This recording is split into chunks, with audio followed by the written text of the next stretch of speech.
everyone, ngayon isapapasa ko na ngayon sa for YouTube na mga kahit ano man, because nandito ako sa may USA. So gano'ng kainit sa USA, kung ganun, meron po ako nabili Aerotech fan. As mga nasa halagang 280 lang siya. Mura na siya.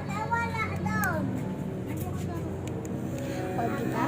Kahit 20% palakas na siya. Ate! O diba? Ate! Pati buhok ko na hangin na. Di katulad ng mga araan. Sobrang lamig kaya nito. O diba? Saan?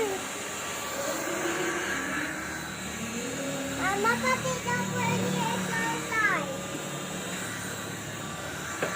O diba? Sobrang lamig. O di